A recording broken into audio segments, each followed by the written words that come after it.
Magandang araw Pilipinas! Narito ang isang mainit na balita na biglang buong bansa sa isang nakakagulat na pangyayari. Ayon sa mga ulat, si Pangulong Ferdinand Cuting Jr. o PBBM ay nagtanggal na sa ganyang posisyon. Matapos ang ilang linggong espekulasyon at mga usap-usapan, tuluyan ng pinagtibay ng mga kinauukulan ng desisyon na pagpapatalsik sa Pangulo.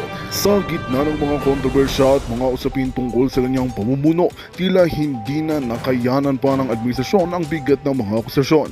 Sa kasalukuyan, si Vice Presidente Inday Sara Duterte ay kinumpirma ng mauupo bilang kapalit ni PBBM.